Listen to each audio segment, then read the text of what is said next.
BBA, BCA, BCom computer కోర్సులో 100% placement లభించే ఏకైక డిగ్రీ కాలేజ్ కూకట్పల్లిలోని I3 డిగ్రీ కాలేజ్ 8367215215. నమస్కారం, మీరు చూస్తున్న సుమన్ టీవీ. నేను కీర్తి. ఆదివారం అమావాస్య ఎప్పుడు ప్రత్యేకంగా మాట్లాడుకుంటాం. ఎందుకని?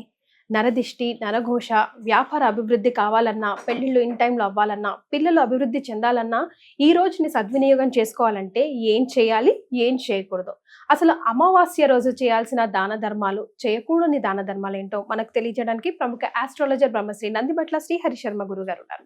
నమస్తే గురుగారు. వాగర్థావివ సంపృక్తౌ వాగర్థ ప్రతిపత్తయే జగతః పితరౌ వందే పార్వతీ పరమేశ్వరౌ. ఆదిత్యాయ చ సోమాయ మంగళాయ బుధాయ చ గురుశుక్ర శనిభ్యశ్చ రాహవే కేతవే నమః. శృంగేరి జగద్గురు పీఠాధిపతులకి, కంచి పీఠాధిపతులకి నమస్కారములు తెలియజేసుకుంటూ కార్యక్రమాన్ని ప్రారంభిద్దాం.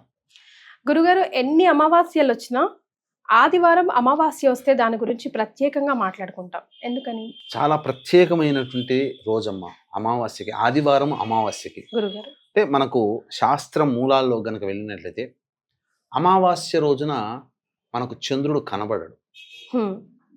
అవును. ఆదివారము అనేటువంటిది రవికి సంబంధించినటువంటి వారం. అవును. అమావాస్య రోజున కేవలం సూర్యుడు మాత్రమే ఉంటాడు. కాబట్టి ఇది చాలా ప్రత్యేకమైనటువంటిది. పితృకారకుడైనటువంటి రవి, పితృతిథి అయినటువంటి అమావాస్య కలిసి రావడం వల్ల ముఖ్యంగా పితృదేవత ఆరాధనకి చాలా విశేషంగా చెప్పబడి ఉంది. గురుగారు, అయితే కొంతమంది తాంత్రికులు క్షుద్ర ప్రయోగాల కోసం కూడా ఇటువంటి రోజు కోసం వేచి చూస్తారు. పైగా ఇప్పుడు వచ్చేటువంటి చైత్రమాసంలో వచ్చేటువంటి అమావాస్యకి చాలా గొప్పదైనటువంటి లక్షణం ఉంది. క్షిప్రతారలు అని ఉంటాయి. అశ్విని, పుష్యమి, హస్త. అంటే ఏ పని చేసినా చాలా తొందరగా జరిగిపోవాలి అంటే ఈ క్షిప్రతారల్లో చేయాలి. అటువంటి క్షిప్రతారలో మహా గొప్పదైనటువంటిది అశ్విని నక్షత్రం కలిసి వచ్చింది. ఆదివారము అమావాస్య అశ్విని నక్షత్రం. కాబట్టి ఈ రోజున కొన్ని పనులు చేయాలి, కొన్ని పనులు అస్సలు చేయకూడదు. ముఖ్యంగా ప్రధానంగా చెప్పుకోదగినటువంటిది ఏంటంటే, చాలా మంది అంటే మనకి ఇంగ్లీష్ వాడు పెట్టినటువంటి రూల్ ప్రకారం చూసుకుంటే ఆదివారం హాలిడే, వారం రోజులు కష్టపడతాము, వీకెండ్ వచ్చేసరికి ఎంజాయ్ చేస్తాము. అవునండి, అన్ని చేయాల్సినవి చేయకూడనివి కూడా చేసేస్తాం కొంతమంది. అంటే ఏ పని చేసినా చేయకపోయినా చాలా మంది ఆదివారంకి వచ్చేసరికి ముఖ్యంగా హెయిర్ కటింగ్, షేవింగ్ చేసుకుంటారు. చేయకూడదు, ఎప్పటికీ చేయకూడదు, అసలు ఎప్పటికీ ఆదివారం నాడు చేయకూడదు.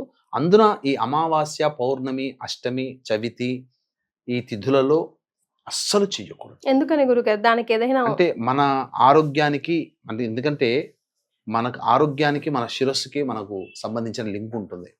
అందుకనే ఆ సమయాల్లో శుభమైనటువంటి మంగళకరమైనటువంటి దినాలలో మనం అమంగళమైనటువంటి పనులు చేయకూడదు. అది కాబట్టి ఇది అభ్యంగన స్నానం కూడా అస్సలు చేయకూడదు. చేయకూడదు. ఆదివారం నాడు అసలు నూనె తాకకూడదు అని అంటారు. నూనె కొనుగోలు చేయకూడదు, నూనె ముట్టుకోకూడదు. ఎందుకంటే రవి శత్రువు, శని కదా. నూనె అంటే శనికి సంబంధించినటువంటిది అది. కాబట్టి ఆ రోజున ముఖ్యంగా పితృదేవత ఆరాధన అందరూ చేయాల్సిందే. వీక్షించేటువంటి ప్రేక్షకులు కూడా చాలా మంది అనుకునేటువంటిది ఏంటంటే, మనం ఏ దేవుని పూజ చేస్తున్నాం, అమ్మవారిని కానీ, అయ్యవారిని కానీ, విష్ణువుని కానీ, ఈశ్వరుడు, అమ్మవారు, వినాయకుడు, గణపతి, ఇలా చాలా మందిని మనం పూజిస్తుంటాం. మనకు కొన్ని పనులు అవుతుంటాయి దేవతా కార్యక్రమం పూజల వల్ల. మనమేమనుకుంటామంటే ఆ దేవుడు కరుణించాడు అని అంటాం. ప్రతి దానికి కూడా దేవుడు కరుణించాడు, దేవుడు కరుణిస్తే, దేవుడు వరమిస్తే అని అంటారు కదా. దేవుడు అంటే ఎవరో కాదు, మన భూలోకానికి దేవుడు ఎవరయ్య అంటే పితృదేవతలే. మనకు వాళ్ళ అనుగ్రహమే, పితృదేవత అనుగ్రహం ఉంటేనే అన్ని జరుగుతాయి. మనం చేసినటువంటి ప్రతి పూజ కూడా దైవ సన్నిధికి చేరుకుంటుంది. ఆ దైవ సన్నిధి నుంచి ఆ ఫలితము పితృలోకానికి పంపించబడుతుంది. ఆ పితృలోకంలో మన పితృదేవతలు, మన వంశ వారసులు, చనిపోయినటువంటి వాళ్ళు ఎవరైతే ఉంటారో వాళ్ళ ద్వారా మనం పొందుతాం. ఇది మనకు ఉండేటువంటి శాస్త్ర ప్రకారం చెప్పేటువంటి మనం. కానీ చాలా మంది మాలో అమావాస్య అంటే యాక్చువల్ రోజులు వస్తాయి కదా గురుగారు, కర్మ పెట్టే రోజులు కానీ అట్లా, లేకపోతే సంవత్సరికం అట్లానే చేస్తాం తప్ప ప్రతి అమావాస్యకు చేయొచ్చో చేయకూడదో, కలిసి వస్తుందో కలిసి రాదో అనే చిన్న అనుమానం ఉంటుంది గురుగారు. ప్రతి అమావాస్య రోజున వీలైతే తర్పణాది కార్యక్రమాలు నల్ల నువ్వులతో తర్పణాది కార్యక్రమాలు చేయాలి. బ్రాహ్మణి దగ్గరికి వెళ్ళిపోవడం లేకపోతే బ్రాహ్మణి ఇంటికి పిలిపించుకోవడం చేసి తిల తర్పణాలు చేయాలి. వీలుంటే పిండ ప్రదానం కూడా చేయవచ్చు. ఓకే. చాలా మందికి బ్రాహ్మణునికి పెట్టుకోగలిగేంత శక్తి కూడా ఉండకపోవచ్చు. మరి అటువంటి వాళ్ళకి పరిహారం ఏంటంటే మధ్యాహ్నం 12 to 1 గంట మధ్యలో ముందు రోజు ఏదైనా బకెట్లో కానీ గిన్నెలో కానీ ధాన్యాలు నానబెట్టుకొని, అంటే అందులో ఆ నీటిలో కొద్దిగా బెల్లం వేస్తే బెల్లం నీరు అవుతుంది. ఆ బెల్లం నీటిలో నవధాన్యాలు కానీ ఏదైనా ధాన్యం కానీ నానబెట్టి తెల్లవారి మధ్యాహ్నం అనగా ఆదివారము వచ్చింది కాబట్టి, ఈసారి అమావాస్య కూడా వచ్చింది కాబట్టి 12 to 1 గంట మధ్య కాలంలో ఆవుకి గనక తినిపించినట్లయితే ఆ ఆవులోనే 33 కోట్ల దేవతలు కొలువై ఉంటారు. అందరి దేవతలకి మనం ప్రసాదం పెట్టినటువంటి వాళ్ళం అవుతాం, నైవేద్యం పెట్టినటువంటి వాళ్ళం అవుతాము. అన్ని దేవతల్ని, గోవుని పూజించడం వల్ల సకల దేవతల్ని పూజించిన వాళ్ళము అవుతాం. ముఖ్యంగా కాలసర్పదోషంలో జన్మించినటువంటి వాళ్ళు ముల్లంగిని తినిపించవచ్చు, అరటి పండ్లు తినిపించవచ్చు. అలాగే ఏదైనా కానీ బుద్ధి బలం కావాలనుకునే వాళ్ళు ఆకుకూరలు తినిపించవచ్చు. ఇలా మనం ఆవుకి ఏవైనా తినిపించవచ్చు, కానీ అన్నాన్ని మాత్రం పెట్టకూడదు, అస్సలు పెట్టకూడదు. అన్నం పెడితే ఆవు క్షోభిస్తుంది, ఆయాసపడుతుంది. అది ఇక మనం గమనించుకున్నట్లయితే ఈ ఆదివారం అమావాస్య చాలా అద్భుతమైనటువంటి రోజు. అంటే ఏంటి? క్షుద్ర ప్రయోగాలకి సంబంధించినటువంటి రోజు. మరి ఇలాంటి క్షుద్ర ప్రయోగాలు ఎవరికైనా జరిగినా, లేకపోతే నరదిష్టి నరఘోష అంటూ ఉంటారు కదా గురుగారు, ఇంట్లో అయినా లేకపోతే ఉద్యోగాలు చేసే చోటైనా లేదంటే వ్యాపారం చేసే చోటైనా ఏం చేయాలంటారు? ఇదంతా పోవాలి, నెగిటివిటీ పోవాలంటే? ఈ నెగిటివిటీ పోవాలంటే అసలు నరదృష్టి ఎలా వస్తుందో మనం తెలుసుకోవాలి. ఇటువంటి రోజు కోసం చాలా మంది తాంత్రికవేత్తలు ఎదురు చూస్తుంటారని చెప్పాను కదా. ఆ రోజున చాలా మంది దిష్టి తీసో లేకపోతే ప్రయోగం చేసో కొన్ని పదార్థాలు 4 కూడళ్ళు 3 కూడళ్ళు 2 కూడళ్ళ మధ్యలో పెడతారు. కానీ ఈ రోజున సమాజంలో ముఖ్యంగా మన ఇండియన్స్ వాళ్ళు ఎట్లా ఉన్నారనంటే, పొద్దున్న లేచిన దారభ్యత సెల్ ఫోన్, లేస్తూనే నడుస్తూనే ఆ సెల్ ఫోన్లో రీల్స్ చూసుకుంటూ, వాట్సాప్ మెసేజ్లు చేసుకుంటూ, ఫ్రెండ్స్తో మాట్లాడుకుంటూ, చిట్ చాట్ చేసుకుంటూ పోతుంటుంటారు. కింద ఏం వస్తువులు ఉన్నాయి, ఏం తాకుతున్నాం, ఏమనే సోయి వాయి లేకుండా పోతూనే ఉంటుంటాం. పెద్దవాళ్ళ దగ్గర నుంచి చిన్న వాళ్ళందరం కూడా. వేరే దేశాల్లో ఇంత దారుణం అయితే ఉండదమ్మా, మనకే పట్టింది ఈ దారుణం అంతా. మనమే ఎక్కువగా నెట్ వాడుతున్నాం కాబట్టి తెలుసో తెలియక చాలా మంది ఇలా తొక్కుతూ ఉంటుంటారు. అటువంటి వాళ్ళకి పరిహారం కూడా చెప్పబడి ఉంది. ముఖ్యంగా ఆ రోజున ఆడవాళ్ళు అలా దాటడం వల్ల మనకు అది ఎఫెక్ట్ పడుతుందా? ఖచ్చితంగా పడుతుందమ్మా, ఎందుకు పట్టదు? ఇప్పుడు మీకు ఒక చిన్న విషయం చెప్తాను. మీకు ఒక కర్చీఫ్ ఉంది, ఆ కర్చీఫ్ సెంటు కొడతారు, పెట్టిన తర్వాత దాన్ని పక్కకు పెడతారు, దాన్ని మళ్ళీ చేతితో పట్టుకుంటారు. పట్టుకొని చూస్తే మీ చేతికి సెంట్ అంటదా? వాసన వస్తుందిగా చేతిలో. అంతేలేండి, వైరస్ కనిపించదుగా, ఎఫెక్ట్ అయితే ఉంటది. ఎఫెక్ట్ నరదృష్టికి సంబంధించింది కూడా అది అలాగే ఉంటుంది. అది ముఖ్యంగా పాదాల్లో చేరి ఏ ఇంట్లో పోతామో ఆ ఇంట్లో తిష్ట వేస్తుంది. ఏ వ్యాపార స్థలంలో మనం ఉంటామో ఆ వ్యాపారంలో నకారాత్మక శక్తి అంటే నెగటివ్ ఎనర్జీ ఉంటుంది.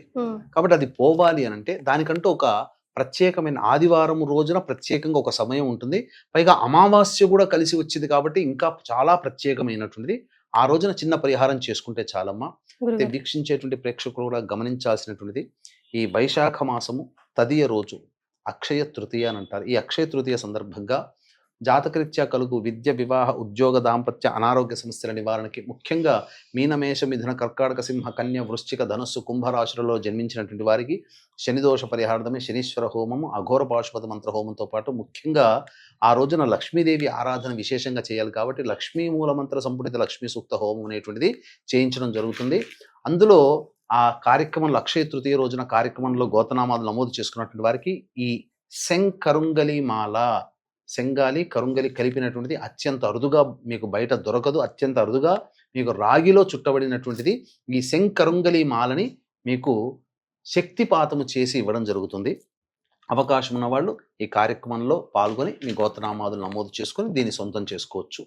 ఇక ఆ రోజున ఒకవేళ మాలనే కావాలి అనుకున్న వాళ్ళు తీసుకోవచ్చునమ్మా. ఎందుకంటే శక్తిపాతం చేస్తేనే, ఎందుకంటే మామూలుగా మనము ఏదైనా కానీ యంత్రాలు కొనుక్కుంటుంటారు బయట, ఉమ్, పెట్టుకున్నంత మాత్రాన ఆ యంత్రం ఏం పని ఎఫెక్ట్ చేయదు. ఉండదు. ఉమ్, పని చెయ్యాలి అని అంటే దానికంటూ శక్తిపాతముడు. సెల్ ఫోన్ కొనుక్కున్న తర్వాత సెల్ ఫోన్ పని చేయాలంటే దానికి ఛార్జింగ్ పెట్టాలిగా.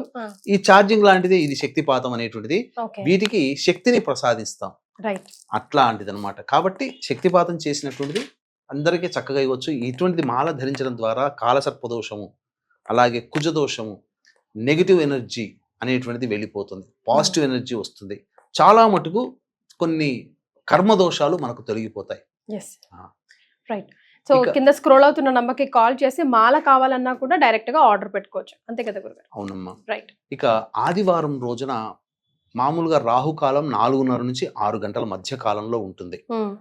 అయితే ఈ ఆదివారానికి ఏంటంటే శరభసాళ్వ సమయము అని చెప్పి ప్రత్యేకంగా చెప్పబడి ఉందమ్మా. ఈ సమయంలో ఈసారి సాయంకాలం సాయంకాలం 27వ తారీఖు రోజున 4:30 నుంచి 4:50 వరకు మాత్రమే శుభంగా ఉంది. 4:50 నుంచి 5:40 వరకు కూడా దుర్ముహూర్తం ఉంటుంది. కాబట్టి ముందుగానే పొద్దున పూటనే బూడిద గుమ్మడికాయని తెప్పించుకొని దాన్ని చక్కగా కడిగి బొట్లు పెట్టి అందులో ఎర్రటి గుడ్డలో కానీ లేకపోతే ఈ బ్లూ కలర్ గుడ్డలో కానీ చుట్టాలి.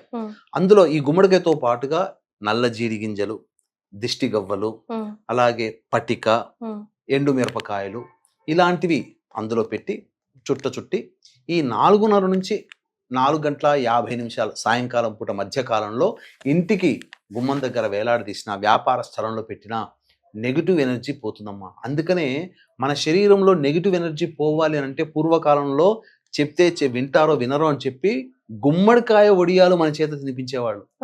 గుర్తుందా మీకు? అది అందుకనే మనకు ఈ ఆరాని కొలిచేటువంటి సాధనాలు ఉంటాయి కదా, ఆ గుమ్మడికాయ దగ్గరికి రాగానే ఆరా ఇలా విచ్చుకుంటుంది. అంటే గుమ్మడికాయ చుట్టూ కూడా ఆరా ఉంటుంది. అందుకనే ఎక్కడి నుంచి గుమ్మానికి ఎందుకు కడతాము?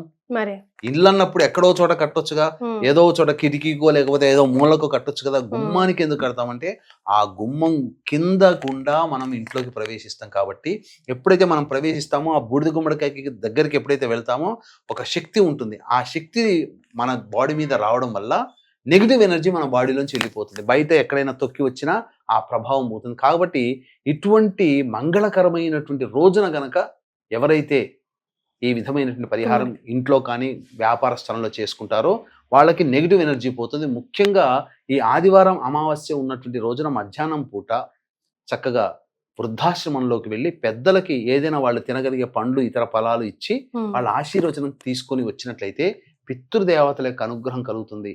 పితృదేవతలు అనుగ్రహిస్తేనే మనకు అన్ని శుభాలు జరుగుతాయి. దేవుడి కన్నా పితృదేవతలు చాలా బలీయమైనటువంటి వాళ్ళు. వాళ్ళ అనుగ్రహంతోనే 5,000 మనకు నోట్లో పోతున్నాయి.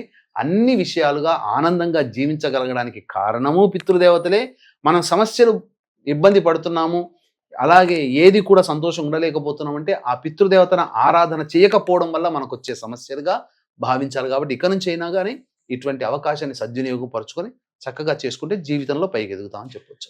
గురుగారు, ఆదివారం అమావాస్య కలిసి వచ్చిన రోజు చేయాల్సినవి, చేయకూడని దానాలు ఏమైనా ఉన్నాయా ప్రత్యేకంగా? ఇప్పుడు ఇందాక నూనె అసలు తెచ్చుకోకూడదు అని చెప్పారు కదా.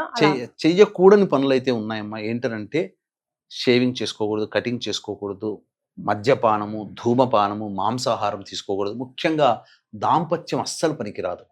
ఇది ఆదివారాలే పనికిరాదు. ఇవన్నీ పనికిరావు. ఇంకా అమావాస్య రోజు వచ్చినప్పుడు అస్సలు పనికిరాకూడదమ్మా. ఇక దేవతా సంబంధమైనటువంటి విషయాలు మనం చేసుకోవచ్చు. చక్కగా చలివేంద్రం గనక ఏర్పాటు చేసుకుంటే ఈ రోజు నుంచి ఈ వైశాఖ మాసము, జ్యేష్ఠ మాసము గ్రీష్మ ఋతువు కాబట్టి చేసుకోవచ్చు.